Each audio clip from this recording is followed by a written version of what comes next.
Graça, paz e esperança da parte de Deus, o nosso Pai, e do Senhor Jesus para você, para sua casa.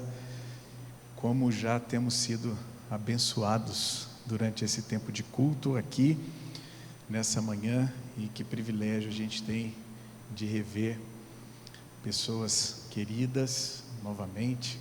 Cláudio, Kenny ali, alegria ver vocês aqui conosco. O nosso texto de hoje é Atos 2, de 14 a 41, e nós estamos espalhando esperança. Esse é o título que demos para essa série de mensagens sobre o livro de Atos. E como é sempre importante começar pelo contexto desse texto, é isso que a gente vai fazer hoje. O que a gente tem aqui no contexto do nosso texto? Nós temos o que é chamado de o Pentecostes cristão, quando o Espírito Santo é derramado sobre os discípulos de Jesus. Nós ouvimos sobre esse texto na semana passada e fomos muito abençoados. Tivemos o nosso coração cheio de esperança, porque o Espírito Santo nos foi dado. Onde é que está isso? Em Atos, no capítulo 2, os primeiros versos. Esse derramar do Espírito Santo, ele tem 3 implicações, e a gente precisa ter isso bem claro diante de nós. A primeira implicação é que Jesus foi entronizado e glorificado. Todos nós nos lembramos do que Lucas fez no Evangelho. Ele nos contou a história de Jesus. Tudo que Jesus falou, tudo que Jesus fez. A história de Jesus termina com Jesus morrendo na cruz, sendo sepultado, ressuscitando ao terceiro dia e sendo assunto aos céus. Nós vimos no capítulo 1 de Atos que Lucas usa toda essa estrutura da entronização. Jesus está sendo entronizado e glorificado à destra do Pai. E ele tinha prometido que quando isso acontecesse, ele enviaria o Espírito. Então, se ele enviou o Espírito, é porque ele já foi entronizado e glorificado. Primeira implicação. Segunda é que nasce a Igreja de Jesus. Essa igreja da qual nós fazemos parte, ela nasce no dia de Pentecostes. Se você nunca parou para pensar sobre isso, é ali naquele momento, quando o Espírito é dado, que a igreja nasce. E quem é essa igreja? Essa igreja é o novo povo de Deus. O novo povo de Deus, que é composto tanto por judeus, quanto por gentios, por gente de toda tribo, língua, povo e nação. Nasce a igreja ali em Atos, no capítulo 2. E a terceira e última implicação é que essa igreja recebe o poder do céu para realizar a sua missão aqui na terra. Vocês lembram da promessa de Jesus? Olha, vocês receberão poder ao descer sobre vós o Espírito Santo, e sereis minhas testemunhas, tanto em Jerusalém, como em toda a Judeia e Samaria, e até os confins da terra. Por isso eles não poderiam ficar com os olhos no céu, porque tinha muita coisa para fazer na terra, mas não dá para realizar essa missão na força do próprio braço. Então o que Deus faz? Deus derrama o Espírito Santo. A gente recebe o poder do céu para realizar a nossa missão aqui na terra. E no texto da semana passada, a gente viu que, como resultado desse Pentecostes cristão, há uma suspeita de embriaguez. Não é curioso? As pessoas que estão olhando o que está acontecendo ali em Atos capítulo 2, sem entenderem muito, eles suspeitam: olha, esses discípulos aí de Jesus só podem estar embriagados. É assim que termina o texto que antecede o nosso de hoje. Então abra aí a sua Bíblia, se você ainda não abriu, nós vamos ler juntos Atos 2, 14 a 41.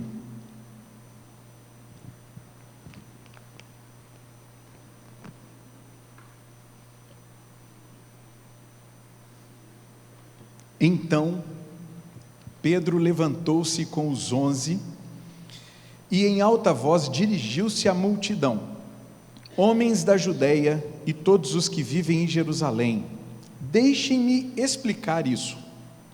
Ouçam com atenção. Esses homens não estão bêbados, como você supõe. Ainda são 9 horas da manhã. Ao contrário, isso é o que foi predito pelo profeta Joel. Nos últimos dias, diz Deus, derramarei do meu espírito sobre todos os povos. Os seus filhos e as suas filhas profetizarão. Os jovens terão visões, os velhos terão sonhos. Sobre todos os servos e as minhas servas derramarei do meu espírito naqueles dias, e eles profetizarão. Mostrarei maravilhas em cima no céu e sinais embaixo na terra: sangue, fogo e nuvens de fumaça. O sol se tornará em trevas e a lua em sangue, antes que venha o grande e glorioso dia do Senhor. E todo aquele que invocar o nome do Senhor será salvo. Israelitas, ouçam essas palavras. Jesus de Nazaré foi aprovado por Deus diante de vocês por meio de milagres, maravilhas e sinais que Deus fez entre vocês por intermédio dele, como vocês mesmos sabem. Este homem foi entregue por propósito determinado e pré-conhecimento de Deus, e vocês, com a ajuda de homens perversos, o mataram, pregando-o na cruz. Mas Deus o ressuscitou dos mortos, rompendo os laços da morte, porque era impossível que a morte o retivesse. A respeito dele, disse Davi: eu sempre via o Senhor diante de mim, porque ele está à minha direita, não serei abalado. Por isso o meu coração está alegre e a minha língua exulta. O meu corpo também repousará em esperança, porque tu não me abandonarás no sepulcro, nem permitirás que o teu santo sofra decomposição. Tu me fizeste conhecer os caminhos da vida e me encherás de alegria na tua presença. Irmãos, posso dizer com franqueza que o patriarca Davi morreu e foi sepultado, e o seu túmulo está entre nós até o dia de hoje. Mas ele era profeta e sabia que Deus lhe prometera sob juramento que poria um dos seus descendentes no trono. Prevendo isso, falou da ressurreição do Cristo, que não foi abandonado no sepulcro e cujo corpo não sofreu decomposição. Deus ressuscitou esse Jesus e todos nós somos testemunhas desse fato. Exaltado à direita de Deus, ele recebeu do Pai o Espírito Santo prometido e derramou o que vocês agora veem e ouvem. Pois Davi não subiu aos céus, mas ele mesmo declarou: o Senhor disse ao meu Senhor: senta-te à minha direita, até que eu ponha os teus inimigos como estrado para os teus pés. Portanto, que todo Israel fique certo disso: esse Jesus a quem vocês crucificaram, Deus o fez Senhor e Cristo. Quando ouviram isso, ficaram aflitos em seu coração e perguntaram a Pedro e aos outros apóstolos: irmãos, que faremos? Pedro respondeu: arrependam-se e cada um de vocês seja batizado em nome de Jesus Cristo, para o perdão dos seus pecados, e receberão o dom do Espírito Santo, pois a promessa é para vocês, para os seus filhos e para todos os que estão longe, para todos quantos o Senhor, o nosso Deus, chamar. Com muitas outras palavras, os advertia e insistia com eles: salvem-se dessa geração corrompida. Os que aceitaram a mensagem foram batizados, e naquele dia houve um acréscimo de cerca de 3.000 pessoas. Que Deus abençoe mais uma vez a sua palavra nessa manhã.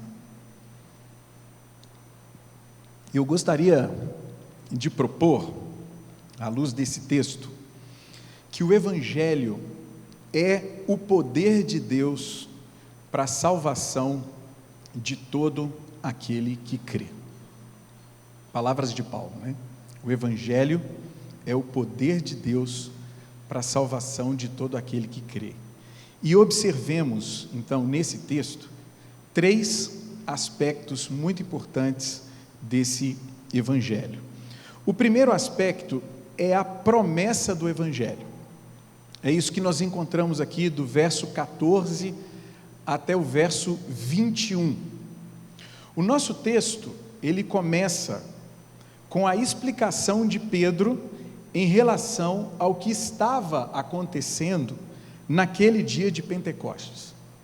E que explicação é essa? Muito curioso, olha, ele diz assim: não há embriaguez.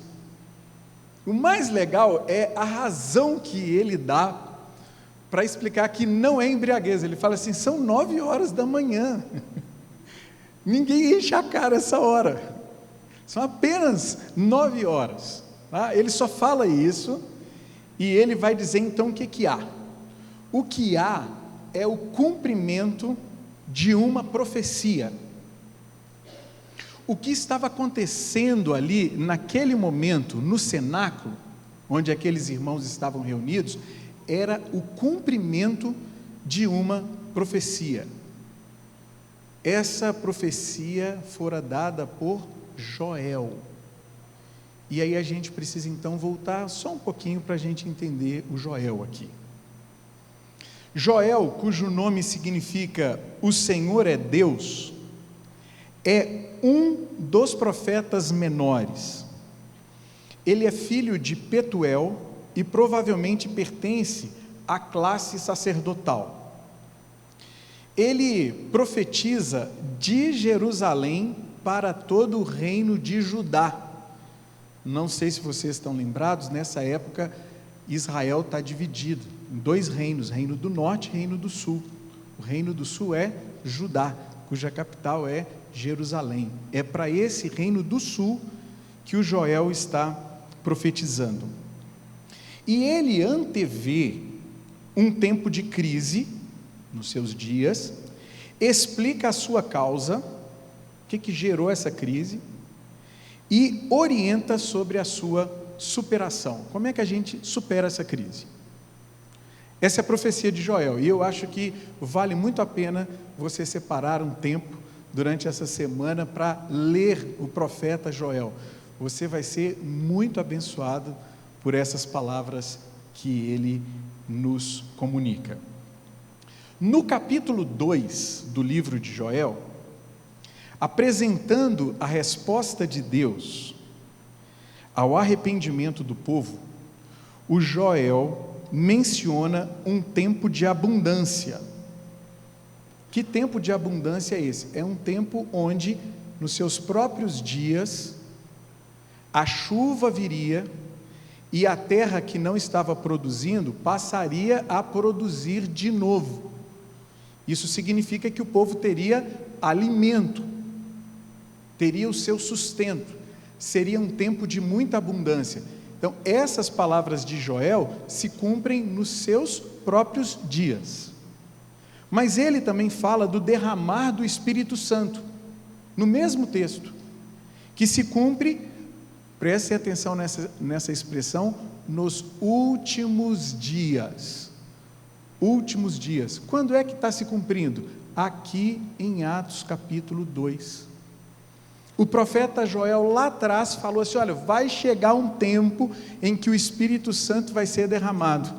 Séculos depois de ter dito isso, essa profecia então encontra o seu cumprimento aqui em Atos 2. Mas o profeta também fala do grande e temível dia do Senhor, que se cumprirá no último dia, singular. Então tem os últimos dias, no plural, e o último dia, que o profeta Joel fala do grande e temível dia do Senhor. Tá? Perceberam essa distinção entre últimos dias, último dia? Logo, os últimos dias, com os benefícios da era vindoura, profetizados por Joel, começaram. Essa é uma excelente notícia. Hoje, nós já experimentamos os benefícios da era vindoura. E quando é que esses últimos dias começaram? Com Jesus.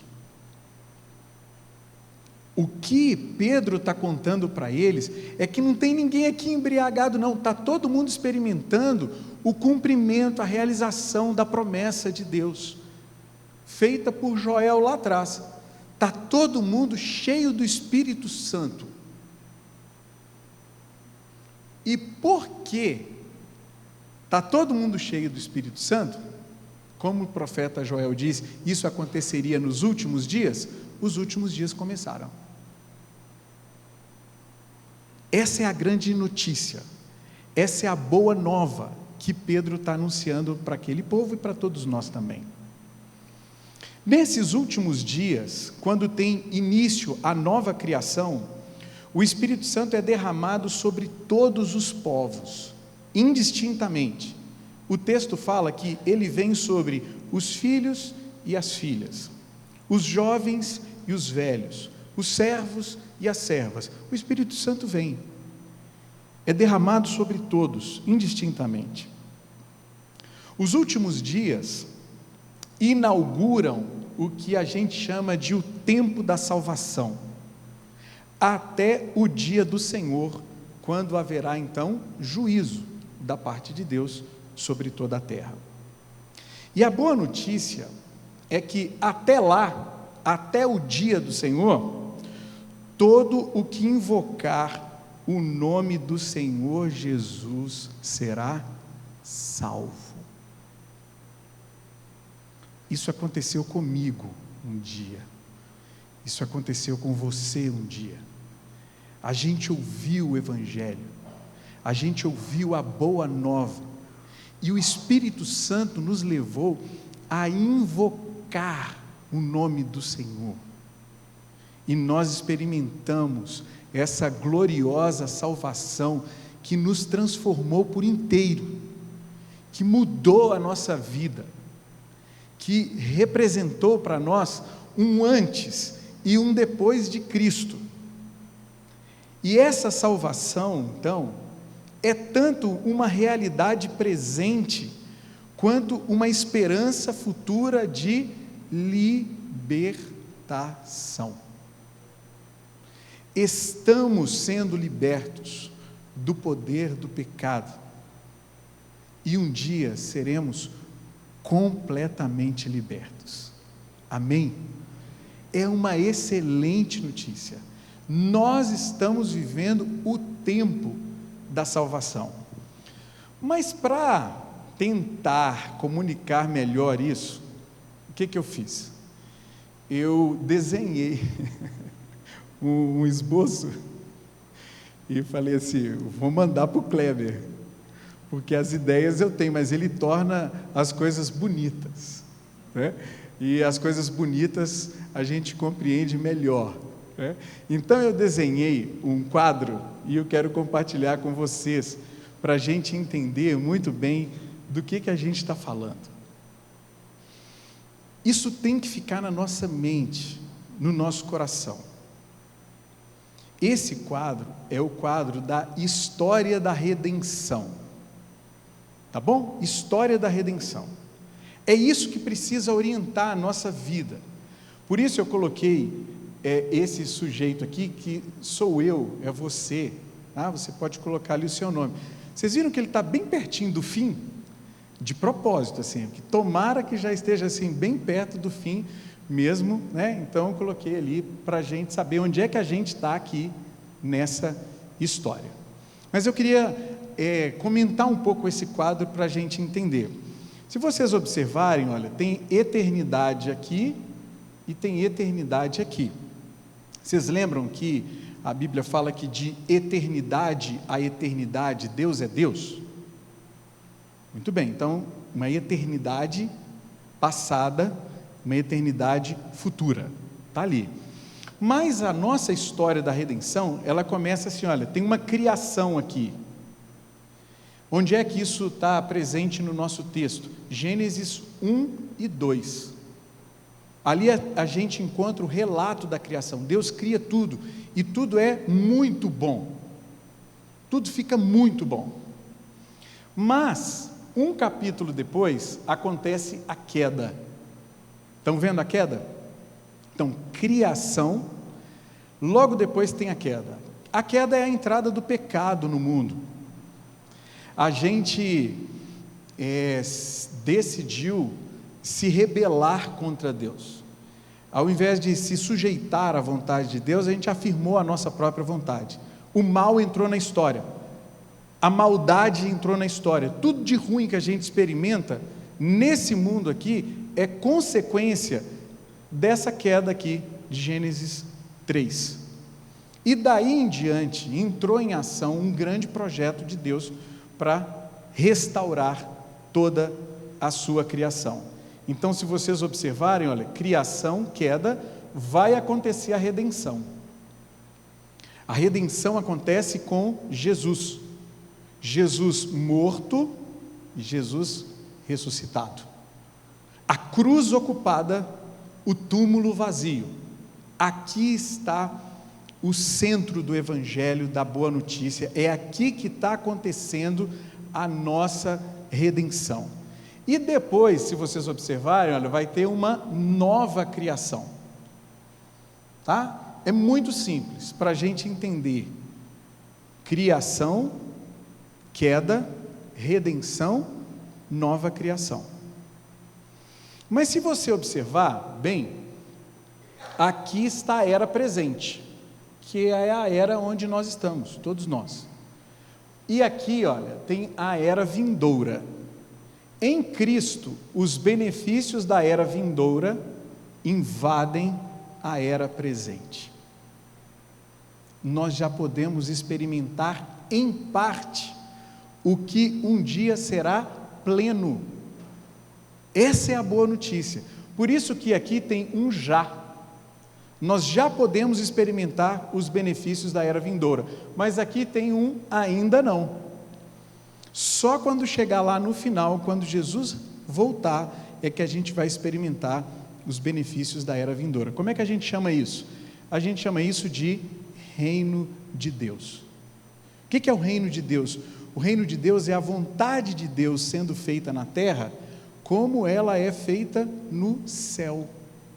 Isso é o reino de Deus. Jesus entra na nossa história e Jesus vem mostrar para a gente como seria o mundo se a vontade do Pai dele tivesse sendo feita na terra, como ela é feita no céu. Tá bom? Esse tempo aqui, ó, agora se vocês observarem, últimos dias. Nós já estamos vivendo os últimos dias. E o último dia, onde está? Está aqui, ó. O último dia vai acontecer quando Jesus voltar, segunda vinda de Cristo. Tá bom? Em linhas gerais, é isso, mas vamos voltar aqui porque tem uma coisa muito importante. Esse aqui é o Joel, o Joel que está profetizando muito tempo antes de Cristo. Então, no mesmo texto, o Joel fala de chuva mais colheita. Se você observar, tem o número 1 aqui. Onde é que se cumpre o número 1?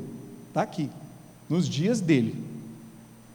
Mas o profeta Joel fala do Espírito Santo. Onde é que se cumpre? Aqui em Atos, Pentecostes. Está vendo o número 2 aqui? Ó, Pentecostes. Se cumpriu. E temos o número 3, que é o dia do Senhor. Onde vai se cumprir? Só aqui no final, o número 3 está aqui. Certo? O profeta Joel está falando lá de trás. Jesus se encarna, ele entra na nossa história, a primeira vinda de Cristo.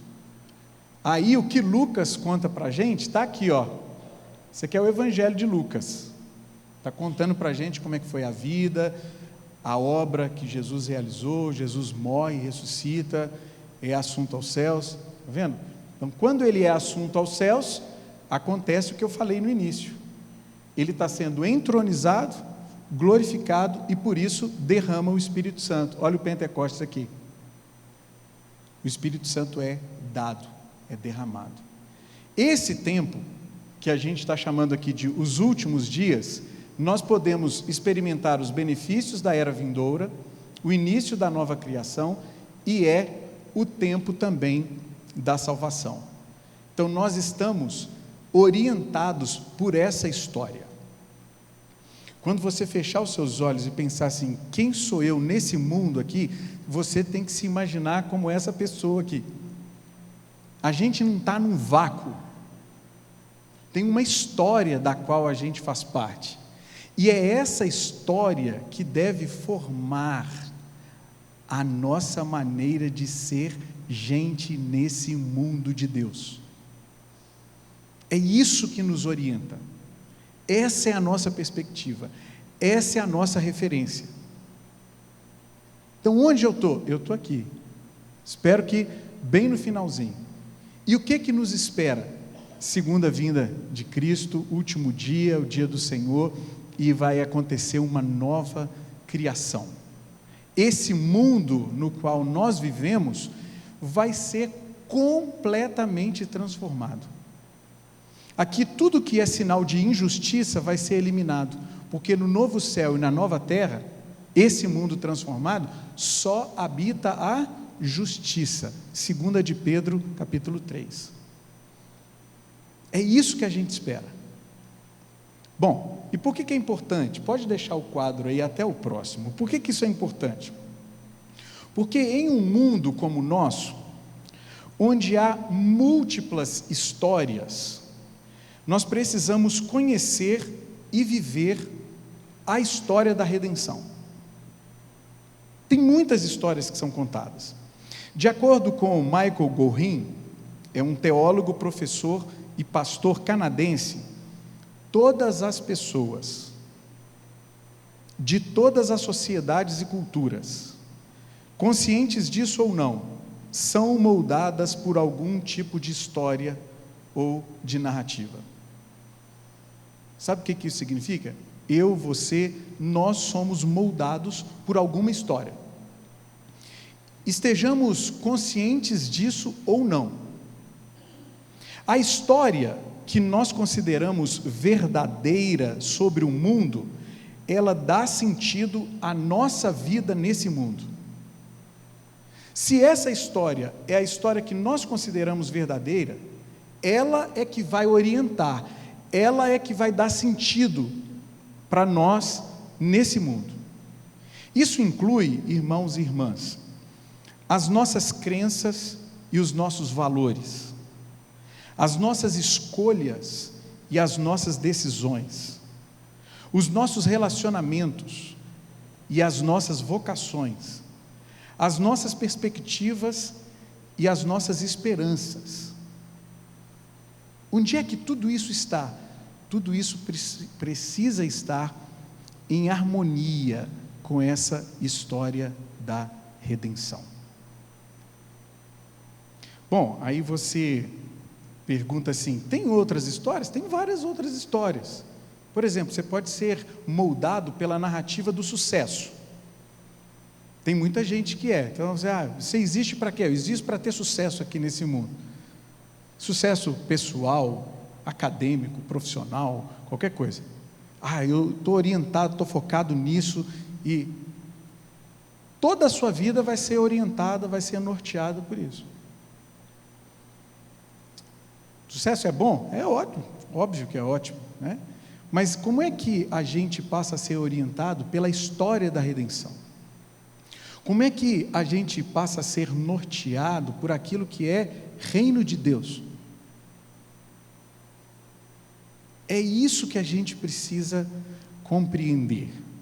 E aí, mais um quadro, que é o próximo. Observe o que nós temos aqui. Todos nós, quando nascemos, tem uma história que nos molda. Essa história é contada para a gente, nós aprendemos com os nossos pais, nós aprendemos na cultura que nos cerca, a gente vai absorvendo uma série de informações que são da nossa história. Até que um dia a história da redenção nos atravessa. E a gente se encontra aqui, nesse lugar, onde a gente vai precisar dizer o que vai determinar a nossa vida. Se vai ser aquilo que a gente aprendeu de múltiplas formas, ou se vai ser aquilo que a gente vai aprender agora a partir do que está revelado por Deus em Cristo Jesus. E sabe o Pedro que está fazendo esse discurso aqui para explicar o que aconteceu no Pentecoste, lá na sua primeira carta, tem um texto que é extraordinário sobre isso. Eu queria ler com vocês. Ele diz assim, no capítulo 1, do verso 17 ao verso 21. Ouçam: uma vez que vocês chamam Pai aquele que julga imparcialmente a obra de cada um, vivam com temor durante a jornada terrena de vocês, pois sabem que não foi por meio de coisas perecíveis, como prata ou ouro, que vocês foram redimidos da sua maneira vazia de viver. Qual que é a nossa maneira vazia de viver? Essa história que vão contando para a gente aqui. Podem ter elementos importantes nessa história que coincidem com a história da redenção? Sim, aí está tudo jóia, mas tem muita coisa vazia que aprendem, que ensinam para a gente. Aí o Pedro está falando, olha, isso aí é um jeito completamente inadequado de viver, transmitida por seus antepassados, mas pelo precioso sangue de Cristo, como de um cordeiro sem mancha e sem defeito, conhecido antes da criação do mundo, revelado nesses últimos tempos em favor de vocês. Por meio dele, vocês creram em Deus, que o ressuscitou dentre os mortos e o glorificou, de modo que a fé e a esperança que vocês têm estão em Deus. Onde está a nossa fé e a nossa esperança? Em Deus. Ela não pode estar em nenhuma coisa que seja menor do que Deus. Pare para pensar sobre o que ensinam para a gente, sobre as pessoas com as quais a gente convive. Onde estão as esperanças dessas pessoas? Em que elas acreditam e onde estão as esperanças? O Pedro está falando que a nossa fé e a nossa esperança estão em Deus. Qual Deus? O Deus que tem essa história e que já contou para a gente qual vai ser o final dessa história. A Bíblia já dá o spoiler, né? A gente já lê assim, a gente já fica sabendo do final da história, e a gente só está vivendo aqui na esperança, na expectativa de que ela se concretize. E por que a gente pode saber que ela vai se concretizar? Lembra do profeta Joel? Ele falou sobre o derramar do Espírito, já aconteceu. Falou do dia do Senhor, vai acontecer. Então a gente vive alimentado por essa história. Amém? Isso nos leva então ao segundo aspecto, que é o conteúdo do Evangelho. O primeiro aspecto era a promessa do Evangelho. Agora o segundo aspecto é o conteúdo do Evangelho. O conteúdo do Evangelho é muito simples, muito simples. Jesus Cristo morto e ressuscitado. Esse é o conteúdo do Evangelho. Por isso lá no centro do quadro tinha a cruz, foi ocupada, e o túmulo vazio. Jesus morto e ressuscitado é o centro, é o conteúdo do Evangelho. O verso 36 do nosso texto diz assim: este Jesus a quem vocês crucificaram, Deus o fez Senhor e Cristo. Nas palavras de Paulo, morreu pelos nossos pecados e ressuscitou para a nossa justificação. Romanos 4, 25. Ou seja, o santo e justo Jesus morreu pelos pecadores e injustos. Eu, você, todos nós. Isso é o Evangelho. O santo e justo morre pelos pecadores e injustos. Mas o Pai o ressuscitou, tornando-o o Messias de Israel e o Senhor do mundo todo. É isso que o texto nos conta. Mas aí o Pedro precisa justificar esse argumento biblicamente.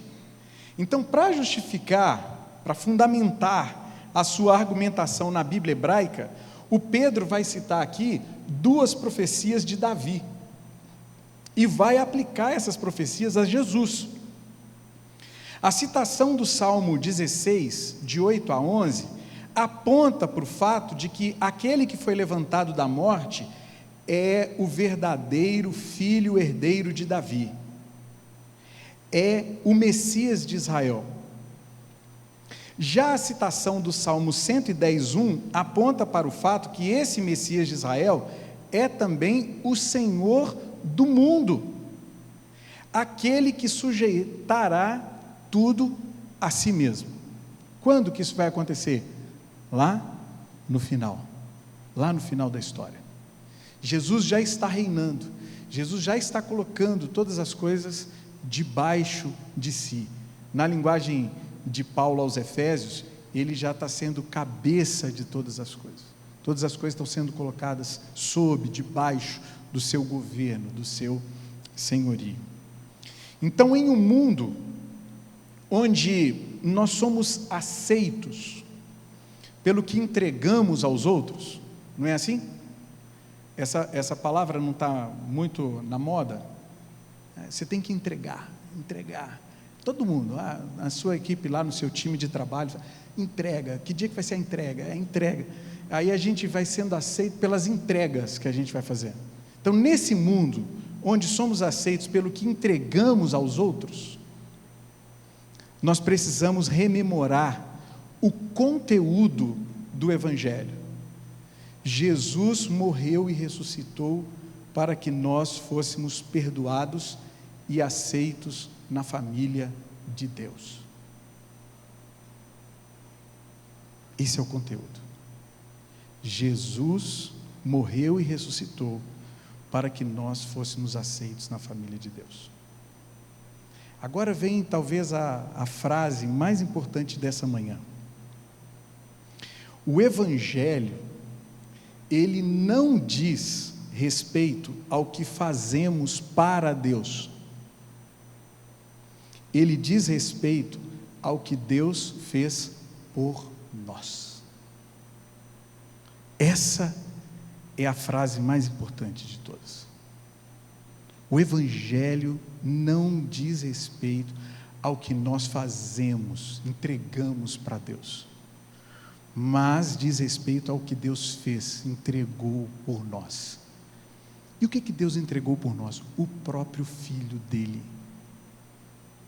Vocês lembram que a gente acabou de cantar do amor, do extraordinário amor de Deus? É isso. Esse é o Evangelho. Isso nos humilha, porque a gente gosta de saber que a gente fez alguma coisa assim para receber algo. Faz parte da nossa natureza. Mas com o Evangelho não tem jeito não.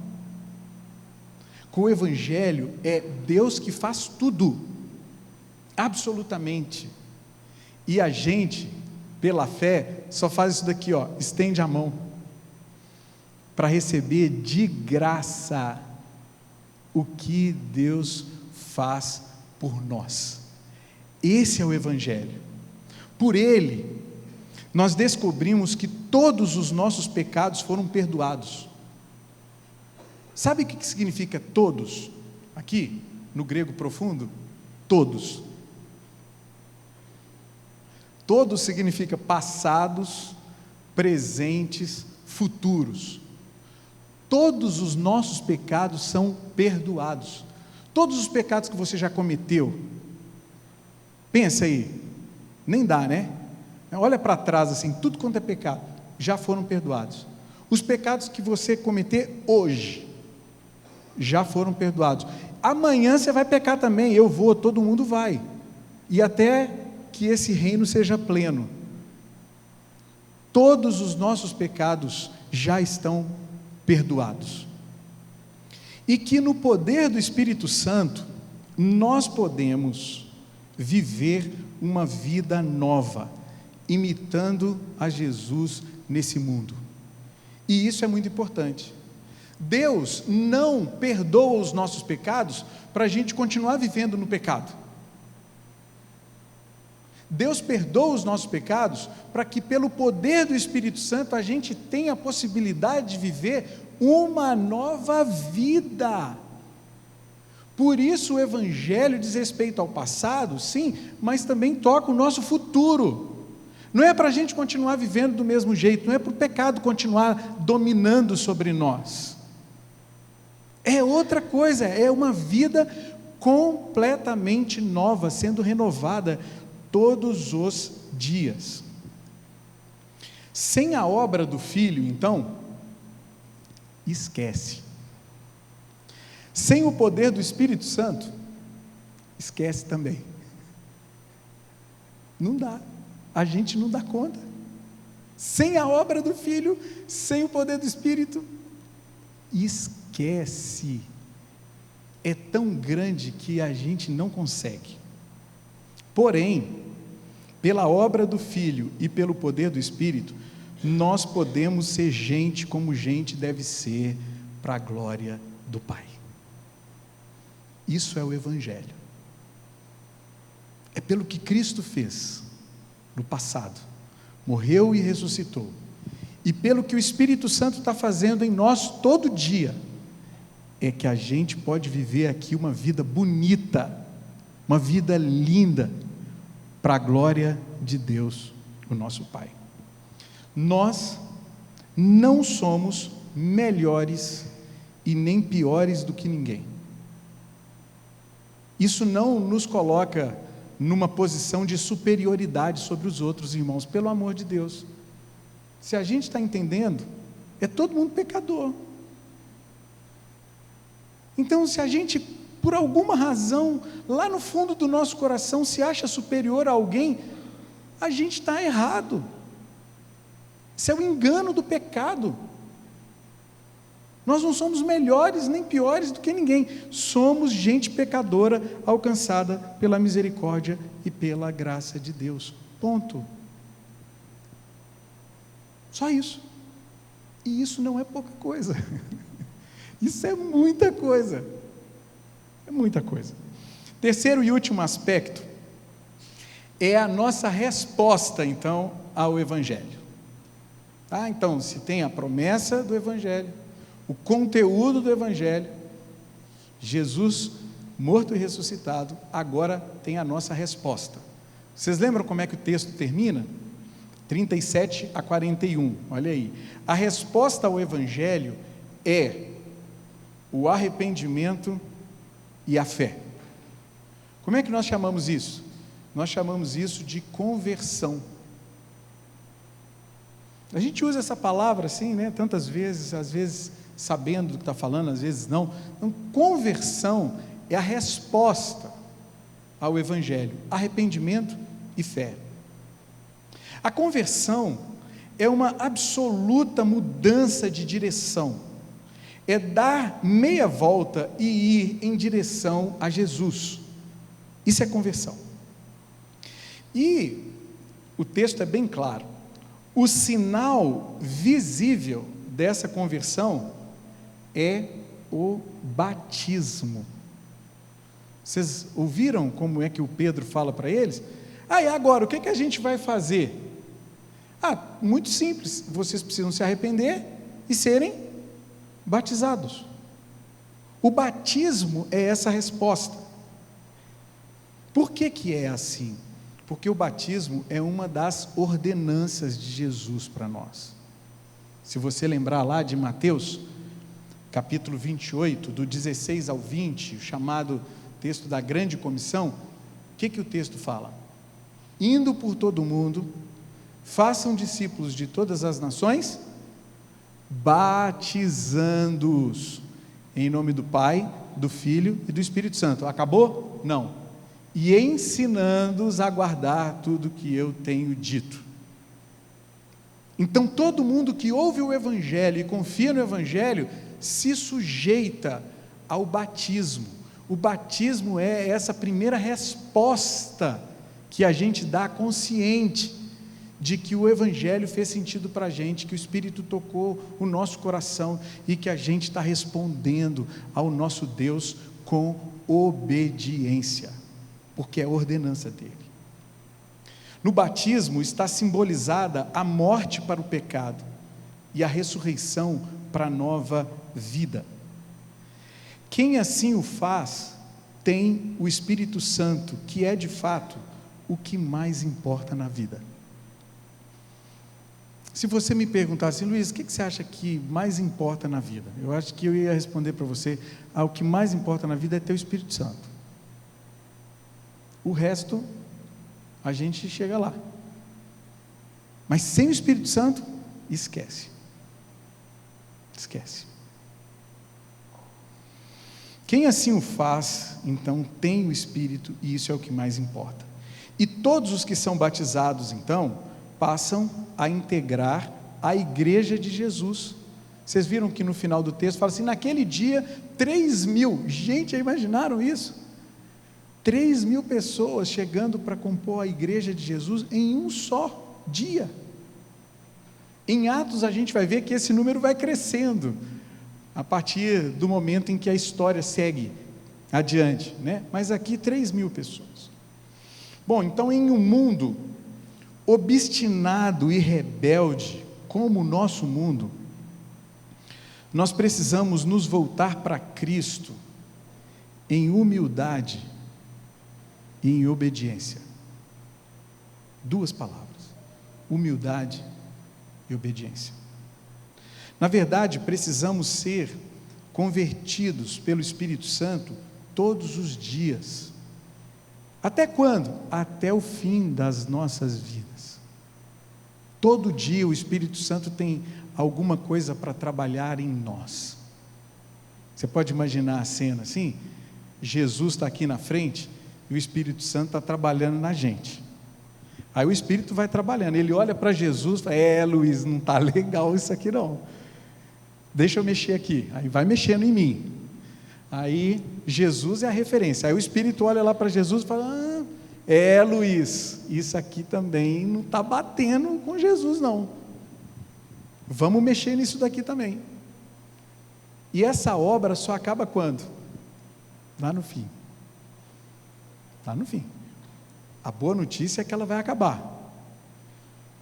Paulo não diz? Aquele que começou a boa obra em nós, há de completá-la até o dia de Cristo Jesus. Aleluia. Amém. Tem dia que está ruim, né, irmãos? A gente olha assim e fala, parece, Senhor, que estou voltando, assim, estou regredindo. Assim, não, fica confiante, assim, que o Senhor está trabalhando em nós, para a glória do Pai. Uma postura legalista e uma postura libertina não resolvem o nosso problema. A primeira postura, a legalista, diz assim, o certo é isso, o errado é isso, e esforce-se para fazer o certo. Sabe onde isso vai dar? Isso vai levar muitas vezes ao moralismo e à hipocrisia. A gente vai começar a achar que é melhor que os outros, vai viver com máscara, porque afinal de contas, isso não dá. Então essa postura legalista está longe do Evangelho.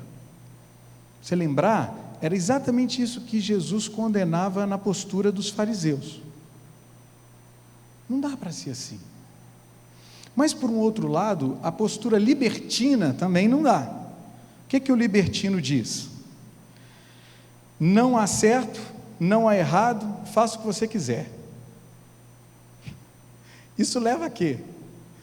Isso leva ao mundanismo. A gente fica com a cara do mundo, não tem diferença nenhuma. Parece que Jesus morre e ressuscita por nós para a gente continuar do mesmo jeito? Será que é isso? O Evangelho? Viva do jeito que você quiser? Também não resolve o nosso problema. Eu disse e repito, eu estou cada dia mais convicto de que a única coisa que resolve o nosso problema é nascermos de novo, é sermos cheios do Espírito Santo. Só assim experimentaremos a verdadeira liberdade, nem legalismo, nem libertinagem, liberdade, e veremos então todo dia o fruto do Espírito em nós. É graça, irmãos, é graça.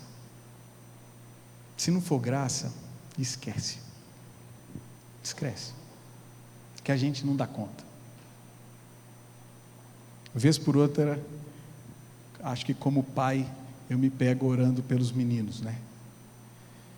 E ultimamente a minha oração se só uma: Senhor, faça com que eles nasçam de novo, e se tem o Espírito Santo, porque se eles não nascerem de novo e não tiverem o Espírito Santo, esquece.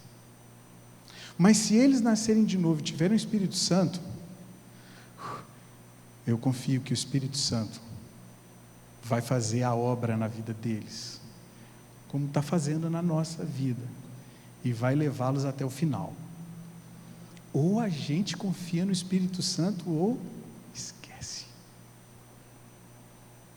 Esse é o Evangelho. Queria chamar os irmãos que vão tocar aqui na frente, para a gente encerrar, dizendo que tudo isso começa com o batismo. E eu acho que não poderia deixar de dizer o seguinte: talvez você chegou aqui hoje, ouviu essa mensagem, falou assim: puxa, não tinha entendido ainda o Evangelho desse jeito, eu queria ser discípulo de Jesus, eu queria ser batizado. Vem conversar com a gente, vem falar com a gente depois, vai ser uma alegria receber você, ouvir sobre esse seu interesse, batizar você, caminhar junto com você, porque é a isso que nós somos chamados. Portanto, irmãos e irmãs, acolhamos e testemunhemos o Evangelho, espalhando esperança por esse mundo, porque nós estamos precisando demais da conta. Vamos ficar de pé para a gente orar?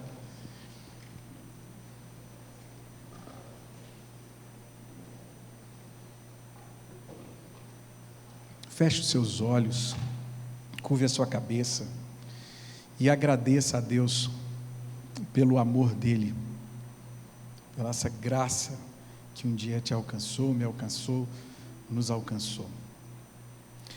Pai, obrigado por nos reunir aqui mais uma vez nessa manhã. Obrigado, Senhor, por ter criado esse mundo e nos criado nesse mundo.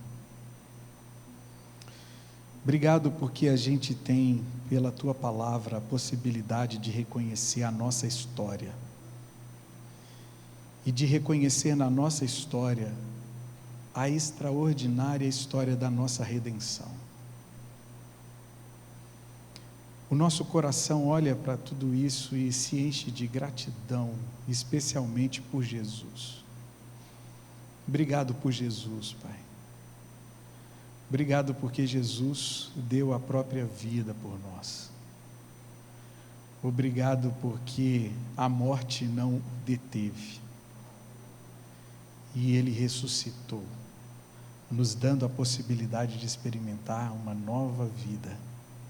Muito, muito, muito obrigado, Senhor.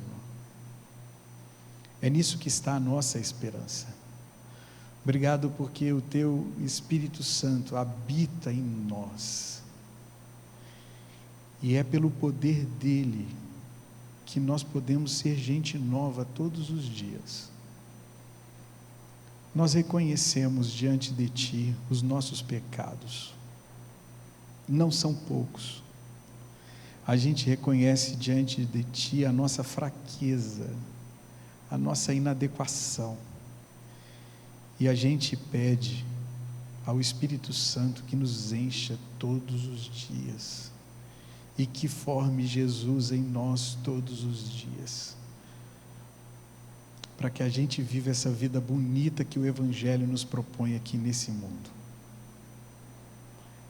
É isso que a gente deseja, é isso que a gente quer. E a gente quer, Pai, ser impactado por esse Evangelho, não para que ele fique só conosco. Queremos espalhar a esperança do Evangelho no mundo no qual nós vivemos. Usa as nossas vidas, onde a gente estiver, que sejamos instrumentos Teus para falar desse amor no mundo todo. Que o Senhor possa usar as nossas vidas, onde estivermos, e que o Teu Espírito alcance outras pessoas, e que a Tua igreja cresça, se fortaleça, para ser uma bênção nesse mundo.